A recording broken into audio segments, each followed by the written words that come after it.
मित्रों, इस वक्त हमारे साथ में खुशी कुमावत है। आपने सीबीएसई 12वीं परीक्षा में 99% अंक अर्जित कर उदयपुर में प्रथम स्थान अर्जित किया है। सभी संकायों में, सारी स्ट्रीम्स में आपको पहला स्थान मिला है।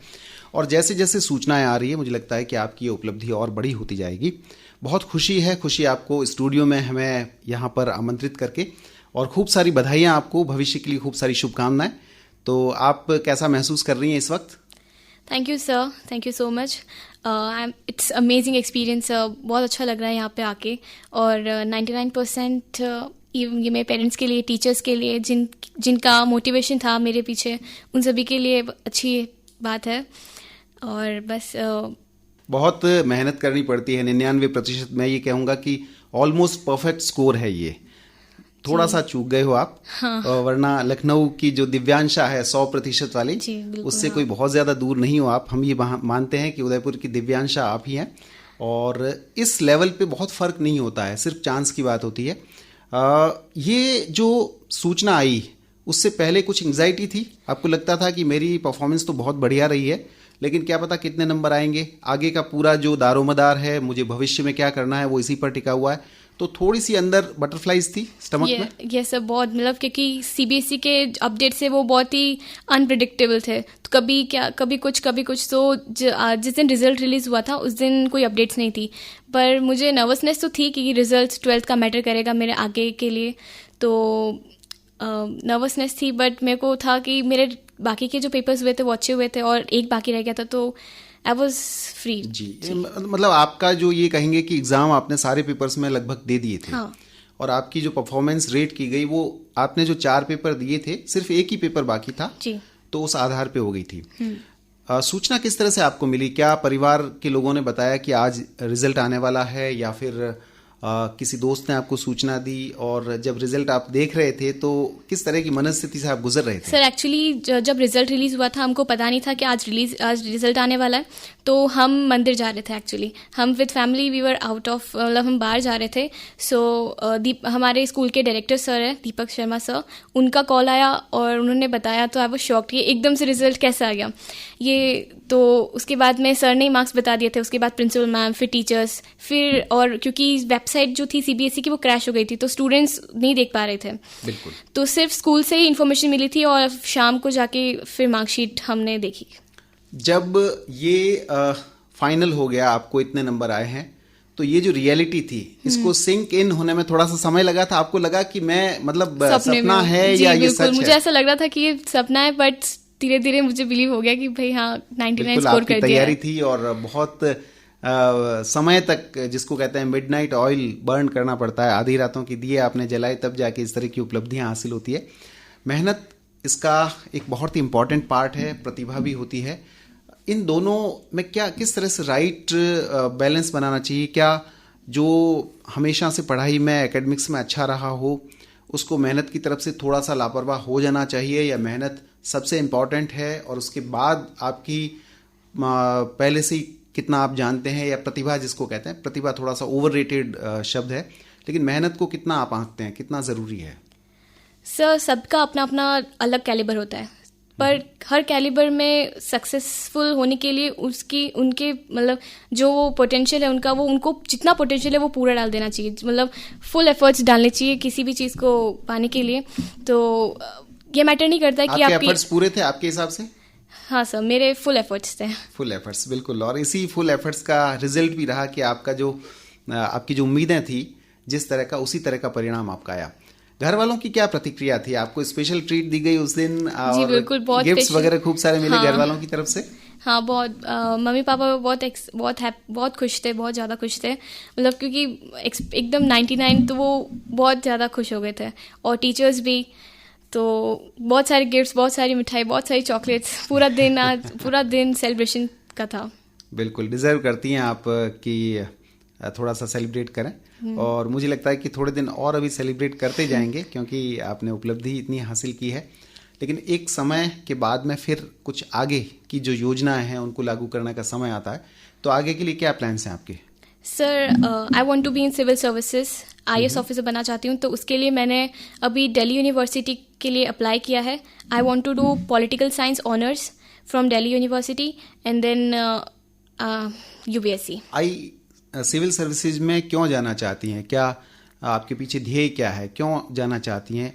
बहुत मतलब सम्मानित सर्विस है ये, लेकिन कई लोग दूसरे फील्ड में जाना चाहते हैं। आपने सिविल सेवा को अपना ध्येय क्यों बनाया है? सर सिविल सर्विसेज एक्चुअली ये मेरे फादर का ड्रीम था, but due to some circumstances he couldn't do that, so he sees his dream in me. वो मेरा उनका सपना वो मुझ में देखते हैं। तो पिताजी का सपना तो आप पूरा करना चाहते हैं, हाँ, लेकिन उसके अलावा रिस्पॉन्सिबिलिटीज होती हैं हमारी, समाज के प्रति भी होती है कि जिस समाज से हम लेते हैं उसको वापस हमें देना होता है।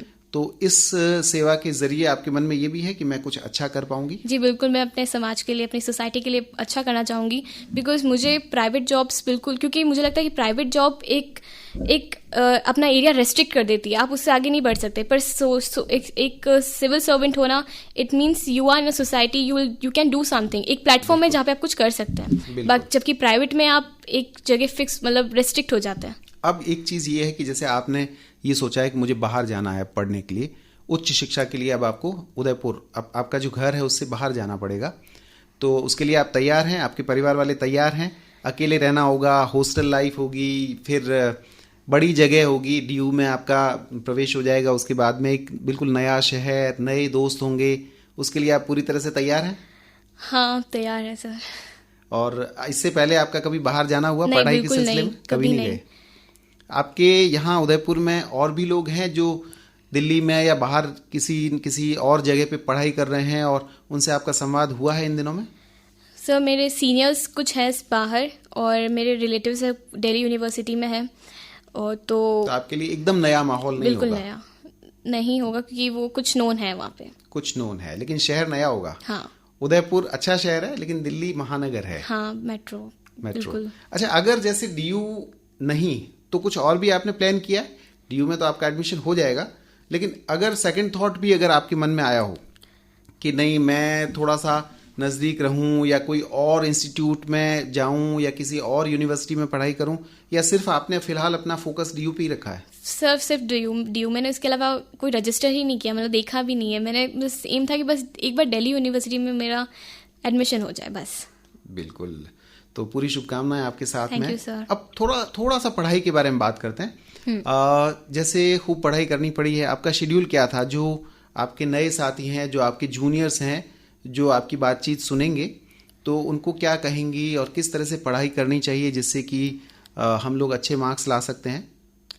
सर बेसिकली ये एक मिथ है कि सिट फॉर लॉन्ग आवर्स, पर ऐसा बिल्कुल नहीं है। I don't prefer sitting for long hours. मतलब मेरा ऐसा, मतलब I think the best thing is to set targets for each day. हर दिन के लिए एक टारगेट सेट कर दो, एक लक्ष्य रखो। हाँ, कि मुझे आज ये चैप्टर कंप्लीट करना है। वो टारगेट आप आपकी पोटेंशियल के हिसाब से रख सकते हैं, किस सब्जेक्ट में कितना करना है, और पूरे दिन में बस उसी पे फोकस करो। और after completing your target just assess yourself, अपनी जब चेक करो कि कितना तुमने किया है।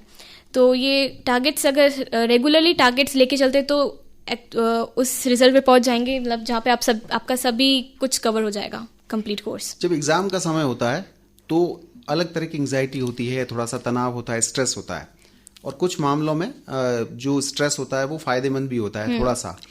तो उस वक्त आप किस तरह से तैयारी करती थी? उस वक्त जो परिवार का रोल था आपका, या टीचर्स का रोल था जो कॉल पर हमेशा उपलब्ध रहते थे, आपको विशेष दर्जा मिला हुआ था, आपको कहा हुआ था कि कोई भी दिक्कत आए बेटा आप सीधा फ़ोन कर सकते हैं, घर वाले किस तरह से आपकी सहयोग या मदद करते थे? आपके घर में जो आपके सिबलिंग्स वगैरह हैं वो कैसे आप की मतलब आपकी उस पढ़ाई में जी जान से जुटे हुए थे? किस तरह से माहौल क्रिएट कर रहे थे?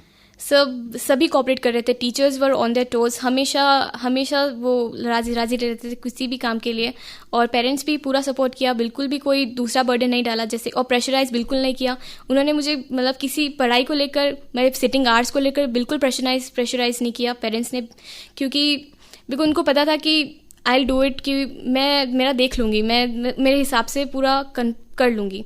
और टीचर्स भी रही थे साथ में। बिल्कुल। खुशी का जो पढ़ाई का तरीका है वो किस तरह से? बिल्कुल फोकस्ड है अर्जुन की तरह जो जिसे सिर्फ मछली की आंख दिखती है, या फिर एग्जाम के टाइम में भी आप अपनी कुछ और चीज़ों के लिए, जैसे कभी आपने कुछ मैसेज वगैरह देख लिया, या कभी थोड़ा सा बाहर जाके घूमने निकल गए फतेह सागर पे, या दोस्तों के पास चले गए, छोटी मोटी पार्टी मना ली, इस तरह की चीजें किया करते थे ताकि आप रिलैक्स हो सकें, या उस वक्त सिर्फ और सिर्फ पढ़ाई? सर रेगुलर स्टडीज़ में भी मेरा मतलब सोशली तो आइसोलेटेड ही था मैं, ज़्यादा पार्टीज फ्रेंड्स किसी भी सोशल मीडिया प्लेटफॉर्म पे आप नहीं थे अवेलेबल, या फिर आपने रिस्ट्रिक्ट कर रखा था? बहुत ही मिनिमम, मतलब आप पूरे दिन में कैन बी 15 मिनट्स बस, और इंटरनेट को बेसिकली एजुकेशन पर्पस के लिए ज़्यादा यूज़ किया था। जी, अब जैसे आपने अब तैयारी कर ली है अपनी बाहर जाने के लिए, तो उसके लिए आप किस तरह से अभी जो सिचुएशन है उसमें जो आपको समय मिला है उसमें आप किस तरह से प्रिपेयर कर रही हैं अपने आप को? कुछ और पढ़ रही हैं अभी खाली वक्त में? हाँ सर, मैं अभी न्यूज़पेपर नोट मेकिंग पे फोकस कर रही हूँ। उसके साथ साथ कुछ मैगजीन्स होती है और बेसिक जो मैगजीन्स है उनको स्टडी कर रही हूँ, और कुछ यूट्यूब चैनल्स मैंने सब्सक्राइब कर रखे हैं जिनसे मैं पढ़ती हूँ। पढ़ाई पढ़ाई पढ़ाई। लेकिन खुशी के बारे में अगर थोड़ा सा डिफाइन करना चाहें तो पढ़ाई को अगर अलग हटा लें तो उसके अलावा खुशी क्या है? उसकी क्या हॉबीज़ है? वो किन और चीज़ों में खुश होती है? क्या उसको कुकिंग अच्छी लगती है, खाना अच्छा लगता है, पढ़ना अच्छा लगता है, मूवीज़ अच्छी लगती हैं, म्यूज़िक अच्छा लगता है, डांस अच्छा लगता है? कोई ऐसी चीज़ जो पढ़ाई के अलावा आपको अच्छी लगती है? Sir I love dogs. मेरे पेट्स के साथ मैं टाइम स्पेंड करना is my favourite pass time. Plus I like cooking also. कभी कभी मम्मी की हेल्प भी करा करती थी, मतलब मम्मी के साथ कभी कुकिंग कर लेती थी। और I like playing guitar also, तो वे कभी इंस्ट्रूमेंट प्लेइंग करती थी। और बाकी फैमिली के साथ भी इंजॉय किया है। बिल्कुल, बाहर जाना एंजॉय करते हैं आप। और जब भी आप अपने मुकाम पर पहुंचेंगी, जो आपने लक्ष्य अपना निश्चित किया हुआ है अपने लिए, उसके अलावा कुछ और कि मैं प्रोफेशनल लेवल पे गिटारिस्ट या फिर म्यूजिक, नहीं सर, तो कुछ ऐसा सोचा है आपने? नहीं। प्रोफेशनल नहीं तो एमेच्योर लेवल पे कि भाई मैं अपने खाली समय में ये जरूर करूंगी, क्योंकि मेरी जो अपनी जिम्मेदारियां होंगी उसके अलावा कुछ समय मैं अपने आप को भी जरूर दूंगी। हाँ, पर्सनल टाइम के लिए मैंने सोचा कभी गिटार के लिए, जो मेरा मी टाइम होगा, बट प्रोफेशनली मैंने इसको कभी आगे लेके नहीं गई इसलिए।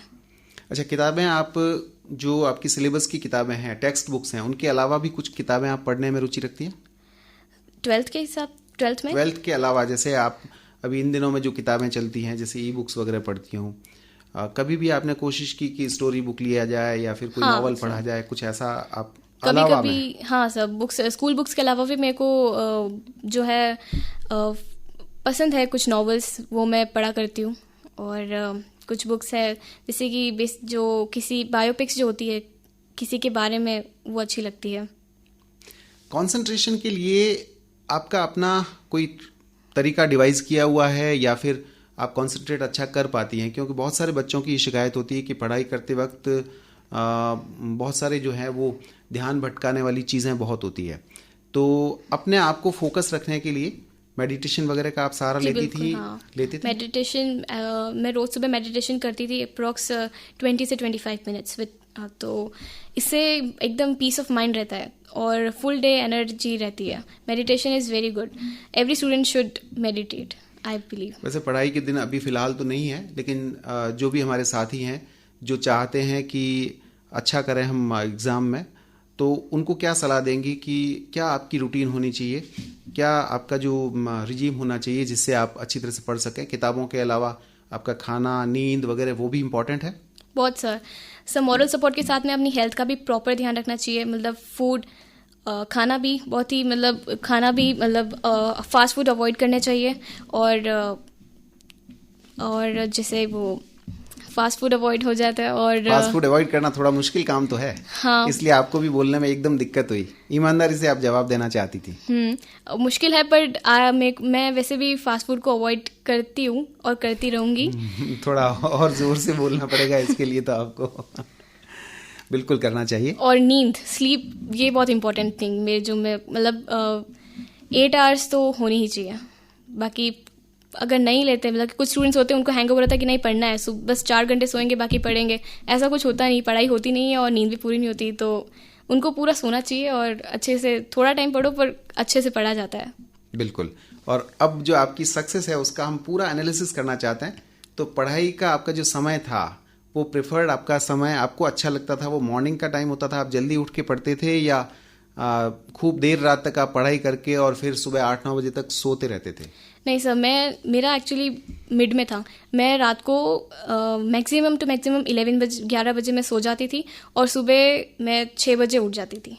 तो ना ही देर रात तक और ना ही अर्ली मॉर्निंग। तो जो परफेक्ट जो स्लीपिंग टाइम होता है 11 वो मेरा था, क्योंकि लेकिन ये बात तो है कि भले नींद का समय आपका वही नॉर्मल टाइम था, लेकिन सपने आप सिर्फ दिन में देखती थी, क्योंकि रियल करने के लिए उसको खुली आंखों से देखना जरूरी है। जी बिल्कुल, तो हम चाहेंगे कि आपके सारे सपने पूरे हो। एक बहुत ज़रूरी सवाल जो मेरे दिमाग में अभी अभी आया है वो ये कि पढ़ने के लिए अप्रोच क्या रखी जाए। कुछ लोग जो भी पढ़ते हैं उसको लिखते हैं, कुछ लोग नोट्स बनाते हैं, कुछ लोग एग्जाम के टाइम के शॉर्ट नोट्स बनाते हैं, कुछ लोग पॉइंट्स बनाते हैं, मतलब बुलेट्स में सारे वो लिखते हैं। तो क्या तरीका बिल्कुल सही है जो सब पे लागू हो सके, या सबका अपना एक तरीका होगा? सर वैसे तो सभी का अपना तरीका होता है, जैसे किसी को देख के याद हो जाता है, किसी को सुन के, किसी को नोट्स बना के। मेरे हिसाब से व्हाट आई डिड वाज कि पहले मैंने सब पढ़ लेती थी मैं, उसके बाद में ऐसे नोट्स जो बहुत ही हैंडी हो, जो एकदम से समझ में आ जाए, बहुत ही इजी वे में। सबसे ज़्यादा मैं फ्लो चार्ट्स का यूज़ करती थी, वो बहुत ही जल्दी से बड़े बड़े क्वेश्चंस भी बहुत इजी वे में फ्लो चार्ट्स के थ्रू समझ में आ जाते हैं। और इवन इन बोर्ड्स में अगर फ्लो चार्ट के थ्रू आंसर्स लिखते हैं तो वो बहुत ही स्कोरिंग होता है। मैंने मेरे सब्जेक्ट्स में जैसे साइकोलॉजी में और पॉलिटिकल साइंस में फ्लो चार्ट्स का यूज़ किया था। तो ये जैसा आपने कहा कि आप गिटार बजाना आपको पसंद है, कुछ गुनगुनाना भी आपको पसंद है, गाने सुनते हैं आप? गाने सुनती हूँ पर सर गुनगुनाती नहीं है। खुशी कुमावत, बहुत बहुत शुक्रिया कहेंगे मैं आपको। Thank you sir. खूब बधाइयाँ आपको, खूब सारी शुभकामनाएं आगे के लिए। आप अपना रास्ता आगे ऐसे ही बनाते रहें, अपने खुद के बनाए रास्ते पर चलती रहें और आपको हर कदम पर सफलता मिले। बहुत बहुत शुक्रिया आपका हमारे थैंक यू स्टूडियो सो में मच आने के लिए। Sir, thank you.